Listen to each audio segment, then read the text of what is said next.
Alex melangkah cepat dan mencari Riana. Dia sudah berusaha menelpon, tapi panggilannya tidak kunjung dijawab Riana. "Tris," panggil Alex. Lelaki itu celingukan ke sana kemari mencari temannya itu.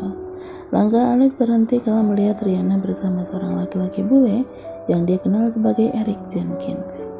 "Trisa, aduh, kalau sampai ada reporter di sekitaran sini kan bahaya," gumam Alex seraya melihat ke sana kemari. Alex mengambil ponselnya, dia kembali menelpon Riana. "Aduh Trisa, angkat dong," gerutu Alex seakan suaranya didengar. Sesaat kemudian Alex melihat Riana mengambil dan mengangkat panggilannya. "Trisa, cepat balik ke studio 4 ya, lantai 15. Pak Irwan mau tes si Ayu, tapi jangan masuk bebarengan sama Tuan Jenkins. Ingat, ini studio TV," ujar Alex lalu segera menutup teleponnya dan berbalik pergi. Riana melihat ponselnya dan menghela napas. Dia pun menyimpan gawai miliknya itu dan melihat Eric. "Saya harus pergi, Tuan Jenkins. Soal Evan, saya yakin Anda punya solusi agar dia tidak mencari saya lagi. Permisi," pamit Riana. Dengan kepala tertunduk, ia memutar badannya dan bersiap untuk pergi. "Apa itu benar-benar yang kamu inginkan di dalam hatimu? Membiarkan anakmu merindukanmu hingga sakit? Kamu ingin aku buat dia tidak mencarimu? Apa menurutmu aku bisa mengubah pikiran anak kita?" Jajar Eric. Riana menelan lidahnya tercekat dan tidak bisa menjawab. Di mana ada seorang ibu yang rela berjauhan dengan anaknya? Di mana ada seorang ibu yang tega pada anaknya dan membiarkan anaknya terbaring sakit? Tidak ada, hanya wanita tidak waras yang bisa melakukannya. Tapi kaki dan tangannya saat ini terikat. Dia sama sekali tidak ingin kembali ke masa lalunya. Rasa takut yang membebatnya, trauma untuk kembali dikecewakan dan disakiti yang menderanya, menahan hatinya untuk berbalik dan menuruti bisikan hati. "Segeralah menikah Tuan Jenkins. Yang Evan butuhkan adalah figur ibu saat dia.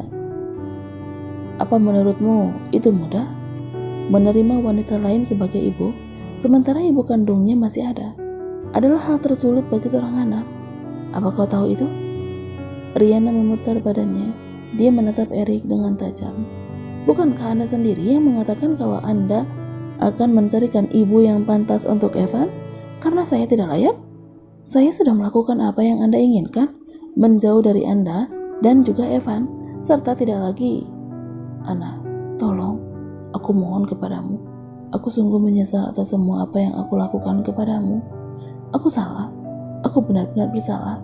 Jadi aku mohon jangan katakan itu berulang kali." Eric membalikkan badannya dan menahan cairan bening yang bersiap keluar dari kelopaknya. "Saya hanya mengingatkan Anda, Tuan Jenkins. Siapa tahu Anda lupa." Riana pun kembali membalikkan badannya dan pergi. "Oke, Ayu, lihat kamera. Sibak rambutmu dan tersenyum ke kamera. 1, 2, 3. Seru fotografer. Cekrek. Riana menarik napas panjang dan masuk ke dalam studio itu. Dia melangkah pelan dan melihat Ayu yang sedang berpose. Dia cukup bangga dengan mantan asistennya itu. "Tris," panggil Alex. Riana mengangguk dan lantas mendekati Alex yang berdiri di belakang monitor. "Ayu semakin hari semakin bagus. Lihat mata dan mimiknya. Keren kan?" ucap Alex senang dengan senyumnya yang lebar. Ayu punya bakat alami di modeling. Aku yakin gak lama lagi dia akan melejit," kata Alex penuh keyakinan. "Oke, selesai," seru sang fotografer setelah melihat hasil jepretannya. Laki-laki itu kemudian mengangguk pada Irwan. "Baiklah, kalau begitu mari kita bicarakan soal kerjasama kita di kantor saya," ujar Irwan kepada Ayu, Riana, dan Alex. "Kamu mau membawaku kemana?" Eric tersenyum tipis, namun tidak membuka mulutnya.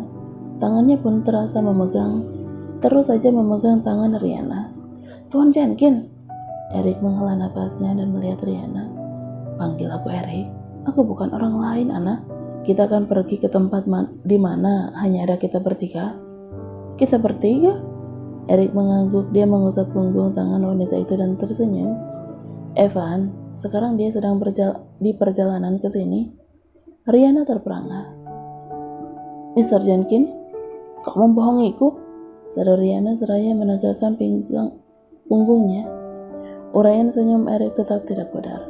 Perlahan dia menyandarkan kembali Riana ke sandaran jauh dan menyentil pelan dahi ibundanya Evan itu. Evan masuk ke rumah sakit 3 hari lalu. Lalu aku janji akan mengizinkan dia datang lagi ke Jakarta kalau dia mau makan. Lalu tadi Diana telepon, Evan sudah membaik dan diizinkan pulang. Jadi aku suruh orang bawa dia langsung ke bandara. Diane, bagaimana dia? Diane baik-baik saja. Dia sangat merindukanmu. Evan sekarang sama dia. Aku minta Diane jadi pengacara kita, terang Eric. Rona bahagia terpancar di wajah Riana. Bibirnya menebar senyuman indah yang sangat dirindukan Eric. Diane, Evan, aku akhirnya bisa ketemu mereka lagi. Gumam Riana pada dirinya sendiri. Dia pun menangkup kedua tangannya dan menggunakannya untuk menutup mulut serta hidungnya. Air bening dari matanya meluncur turun tanpa ia sadari. Diane adalah wanita yang tidak pernah hilang dari ingatannya. Sosok wanita yang menjadi figur ibu baginya. Dia kehilangan kontak dengan Diane setelah wanita itu diberhentikan sepihak karena memberikan Riana atap untuk berteduh sementara waktu.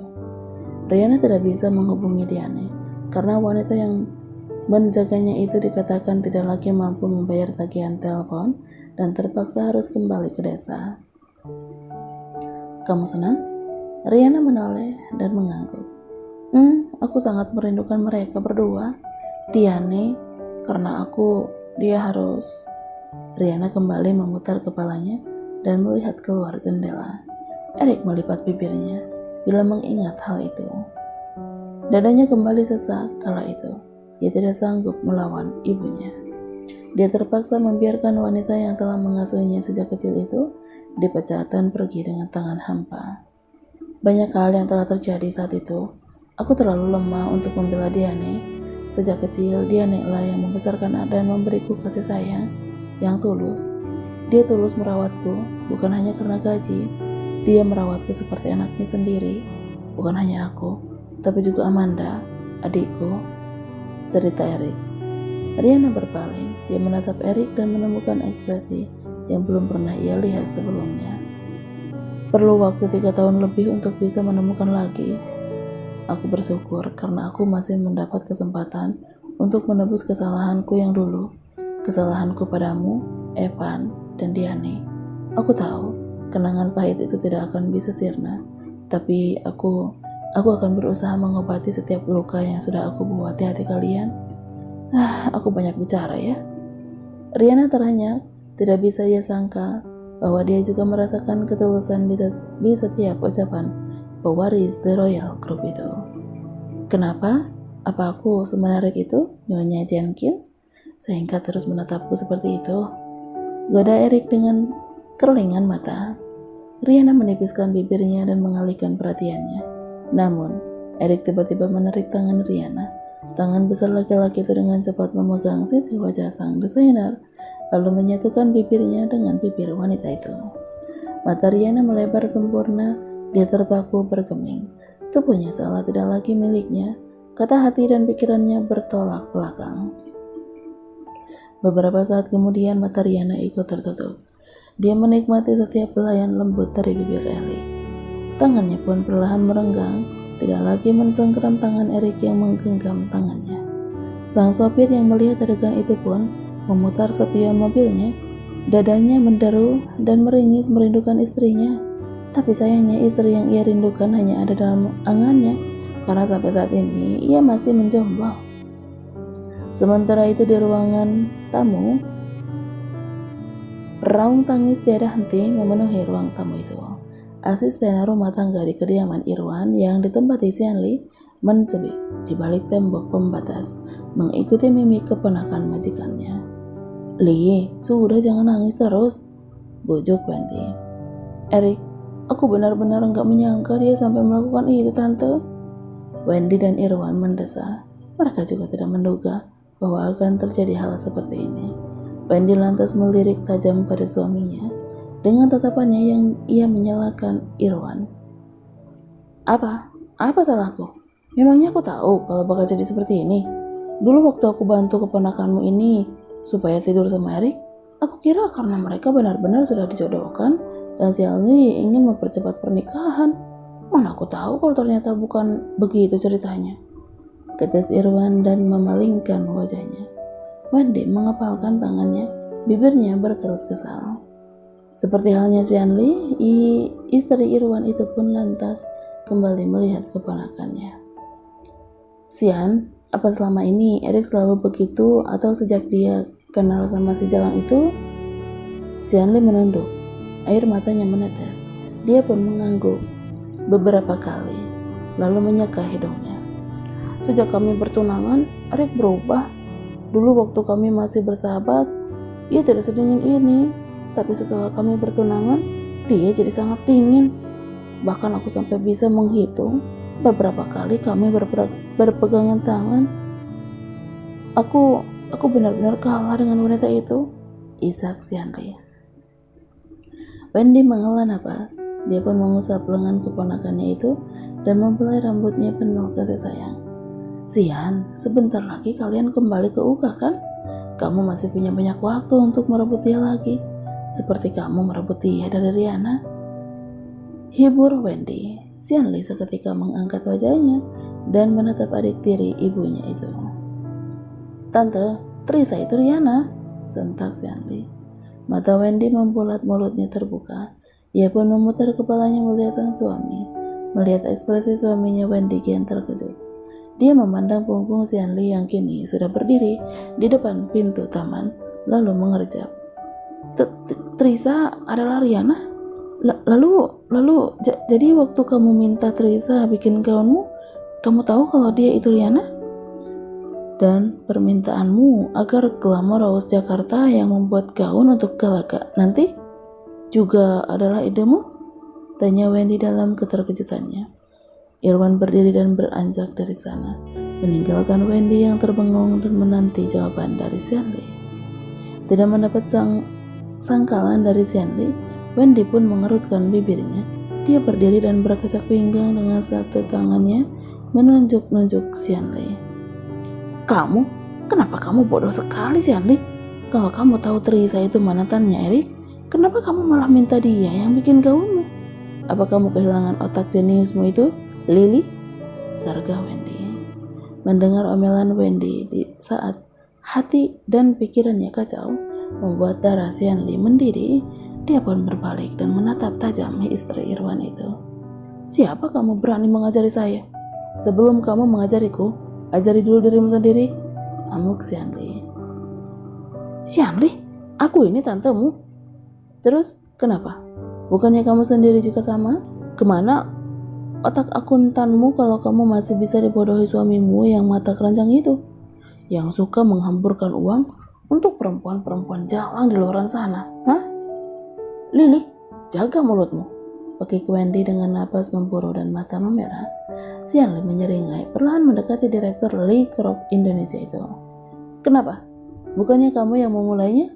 Wendy Torres, kamu tahu suamimu selalu menggunakan uang perusahaan untuk bersenang-senang di luar sana? Tapi kamu dengan bodohnya diam saja dan tetap bertahan dengan laki-laki seperti itu. Sekarang katakan, siapa yang lebih bodoh? Hah? Siapa? Sianli meninggikan suaranya di akhir kalimat. Matanya melotot tajam dan tubuhnya gemetar karena emosi yang meluap. Wendy kembali mengerutkan wajahnya, sorot mata ambernya yang mengeluarkan cairan bening menghujam Sianli. Kamu memang keponakan tidak tahu diri. Aku paham sekarang kenapa Erik tidak bisa jatuh cinta. Mata Sianli menyala membara. Dia mengangkat tangan lalu mengayunkannya.